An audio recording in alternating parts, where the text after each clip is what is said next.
এই মুহূর্তের সর্বশেষ আপডেট নিউজ নিয়ে আপনাদের সামনে হাজির হলাম। এখন শুনবেন সংবাদ শিরোনাম। ভেঙে যাচ্ছে জামায়াত এনসিপি জোট। হঠাৎ কেন এনসিপির উপর ক্ষোভ জামায়াতের? এনসিপি গোপনে বিএনপির সাথে মিলে জামায়াতকে ধ্বংস করার পায়তারা করছে। চাঞ্চল্যকর তথ্য ফাঁস। আরও জানাবো, আমরা জুলাই সনদের প্রতিটি দাঁড়ি কমা মেনে চলতে অঙ্গীকারবদ্ধ আইনমন্ত্রী। আপনারা দেখছেন লাইভ নিউজ বাংলা। এতক্ষণ দেখছিলেন সংবাদ শিরোনাম, এখন দেখুন বিস্তারিত। রাজনীতিতে কোনো চিরস্থায়ী বন্ধু বা মিত্র থাকে না। এখানে শুধু স্বার্থ আর ক্ষমতার নেশাই কাজ করে। জাতীয় নির্বাচনের পর বাংলাদেশের রাজনৈতিক অঙ্গনে একটু শান্তি দেখা যায়। সেই ছিমছাম অবস্থা রাতারাতি পাল্টে গেল মাত্র একটি ঘোষণায়। সামনে সিটি কর্পোরেশন নির্বাচন, আর এই ইস্যুতে এবার সামনাসামনি মুখোমুখি দাঁড়িয়ে পড়েছে জাতীয় নির্বাচনে একসঙ্গে থাকা জামায়াতে ইসলামী আর এনসিপি। জামায়াত পরিষ্কার জানিয়ে দিয়েছে, স্থানীয় নির্বাচনে তারা কোনোভাবেই জোটে যাবে না। শুধু সেলিম উদ্দিনের এই 1 ঘণ্টা বক্তব্যেই গোটা রাজনৈতিক মাঠে তুমুল উত্তেজনা শুরু হয়েছে। পর্দার আড়ালে এখন চলে স্নায়ুযুদ্ধ। 5টি মেগা সিটি রংপুর, খুলনা, রাজশাহী, ঢাকা উত্তর আর দক্ষিণ, এই সব সিটির দিকে বড় বড় দলের নজর যেন শকুনের চোখ। জামায়াতে ইসলামী নিজেদের দুর্ভেদ্য ঘাঁটি হিসেবে এই 5টি সিটিকে দেখে এবং এখানকার প্রত্যেকটিতে তারা নিজেদের প্রার্থী দেবার জন্য একেবারে দৃঢ়। কিন্তু এখানেই বাদ সেধেছে এনসিপি, যারা জাতীয় নির্বাচনেই জামায়াতের ওপর ভর করেই ক্ষমতার স্বাদ পেয়েছিল। এবার এনসিপি ঘুরে ফিরে নানা কৌশলে জামায়াতের কাছে অন্তত 2টো সিটিতে তাদের মেয়র প্রার্থী দিতে চাপ দিচ্ছে। জামায়াত এক চুলও নড়েছে না। তারা নতুন করে বলেছে, বৃহত্তর স্বার্থে জাতীয় নির্বাচনে জোট বন্ধন হতে পারে, কিন্তু স্থানীয় সরকার নির্বাচনে এনসিপির সাথে কোনো জোট হবে না। রাজনৈতিক বিশ্লেষকরা জামায়াতের এই কড়া অবস্থানকে শুভবুদ্ধির লক্ষণ বলছেন। তাদের মতে, আজকের এই সংঘাতের বীজ তখনই রোপণ হয়েছিল যখন জাতীয় নির্বাচন শেষ হয়। তখন জাতীয় স্বার্থের খাতিরে জামায়াত তরুণ প্রজন্মের ইনসাফের মূল্যায়নে এনসিপিকে 30টি সিট ছেড়ে দেয়। সংসদে নেয়ার জন্য জামাত যথেষ্ট ত্যাগ করে। অথচ এনসিপি কি করেছে বদলে? রাজনৈতিক শিষ্টাচার অনাহারে জামায়াত তাদের পাওনা একটি সংরক্ষিত নারী আসনও দেয় এনসিপিকে। কিন্তু এনসিপি সেখানে বসায় নুসরাত তাওয়াসসুমকে, যিনি চরম জামাত বিরোধী নেতা হিসেবে পরিচিত। সংসদে এনসিপি যখন একটু শক্ত ভিত পায়, তখন থেকেই নিজেদের এবং ছাত্রশক্তি কর্মীদের মধ্যে এক ধরনের অহংকার, দাম্ভিকতা উকি দেয়। জামায়াতের কাঁধে ভর দিয়ে রাজার আসনে বসে তারা উল্টো জামাতকেই জনবিচ্ছিন্ন প্রমাণের চেষ্টা করতে শুরু করে। জামায়াত ব্যর্থ, সংসদে কথা বলতে পারে না, এমন নানা কথা ছড়িয়ে জামাত শিবির থেকে লোক ভাগানোর খেলা চলে। এই মনস্তাত্ত্বিক যুদ্ধে নতুন মাত্রা পায় যখন সাবেক আমির মাওলানা মতিউর রহমান নিজামীর ছেলে এনসিপিতে যোগ দেয়। একরকম তারা দেশবাসীকে বোঝাতে চেয়েছিল, জামায়াত ভেঙে যাচ্ছে। সিটি নির্বাচন যত ঘনিয়ে আসে, এনসিপির দাম্ভিকতাও বাড়ে। তারা জোটের কোনো নিয়মকানুন মেনে চলে না, বরং অনেক আগেই নিজেদের প্রার্থীর নাম ঘোষণা করে দেয় জোটকে উপেক্ষা করেই। তাদের ধারণা ছিল, ফাঁপা বুলি ছেড়ে এবং খালি কলসির শব্দ তুলে, অর্থাৎ কথার জোরে তারা জোটকে ব্ল্যাকমেইল করবে, কয়েকটি সিটি নিজেদের পকেটে পুরে নেবে। তারা এটা ভুলেই গিয়েছিল, রাজনীতিতে জামায়াতে ইসলামী পুরনো সত্যিকারের খেলোয়াড়। এনসিপিও জানে, জামায়াতের ভোট ব্যাংক ছাড়া তারা আসলে কিচ্ছু না, খালি কলসি শুধু। যতই বড় বড় বুলি মারুক না কেন, সাংগঠনিক শক্তির কাছে তারা ফেল।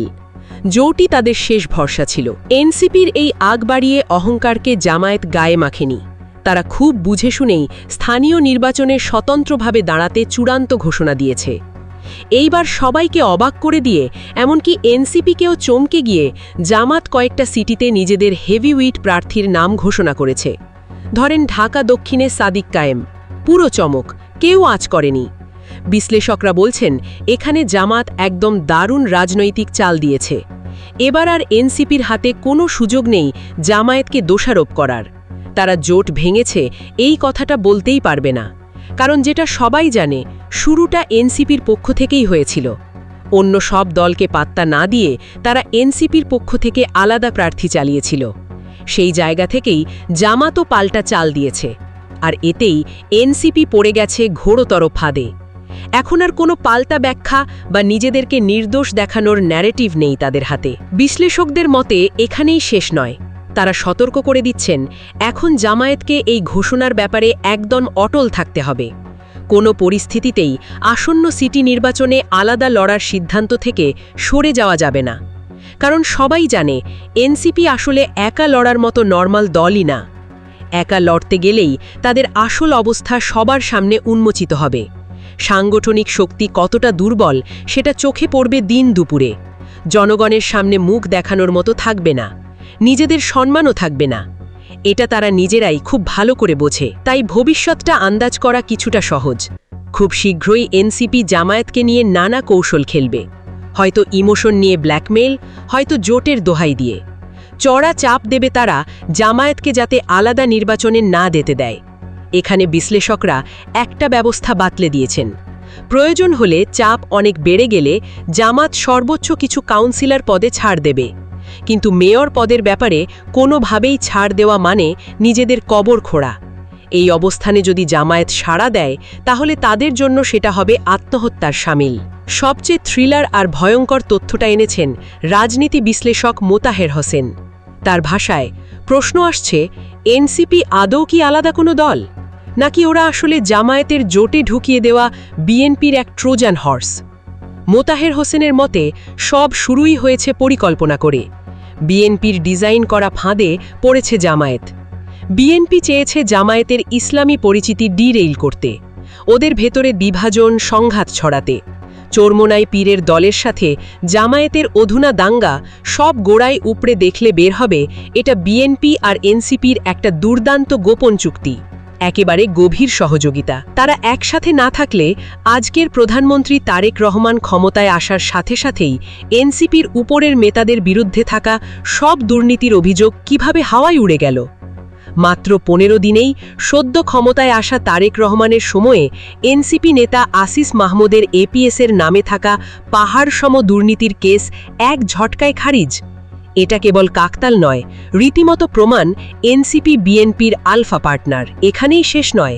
মোতাহের হোসেনের মতে জাতীয় নির্বাচনকে বৈধতা দেবার জন্য আসলে এনসিপি ব্যবহার উপযোগী হাতিয়ার হিসেবেই দাঁড়িয়ে গেছে। সেই সময় ভোট নিয়ে উত্তাপ আর উত্তেজনায় যখন রাজপথ গরম, জামায়াত চরমোনাই ও দুর্বার আন্দোলনের প্রস্তুতিতে, ঠিক তখনই 12 ফেব্রুয়ারি রাতে এনসিপি নেতা নাহিদ ইসলাম ঘোষণা দিল ওরা সংসদে যাবে, শপথ নেবে। এটা ছিল বাসি চাল। ফলাফল হল জামায়াতের সেই আন্দোলন আদেই ফুঁসে গেল, শেষ পর্যন্ত পিছিয়েও পড়তে বাধ্য হল। এখানেই বোঝা যায় এনসিপি আর বিএনপি অনেক আগেই গোপনে হাত মেলেছে। পুরো ট্যাকটিসেই সবচেয়ে বড় লাভ হয়েছে বিএনপির। ওদের জোটে থাকা এনসিপির মতো দলের কারণে আওয়ামী লীগের বিরোধী ভোট, যেটাকে বলে অ্যান্টি ইনকামবেন্সি, সেসব সরাসরি চলে গেছে বিএনপির বাক্সে। জামায়াত সেদিকে কিছুই পায়নি, বরং নিজেদের ইসলামী পরিচয় নিয়েই সন্দেহ ছড়িয়েছে। বিভ্রান্ত হয়েছে ভোটাররা, সেখানেও ধস। সব মিলিয়ে অবস্থা খুব জটিল, কুয়াশাচ্ছন্ন। এখন যা পরিষ্কার হয়ে উঠছে, এনসিপি নামের এই দলটি আসলে জামায়াতের ঘরে ঢুকিয়ে দেওয়া বিএনপির এক গোপন অস্ত্র, পুরোপুরি কৌশলগত চাল। সামনে নির্বাচন, এখানে জামায়াত যদি এই ফাঁদে না পড়তে চায় তাহলে তাদের নিজেদের পথেই থাকতে হবে, নিজেরা নিজেদের সিদ্ধান্ত ঠিক রাখতে হবে।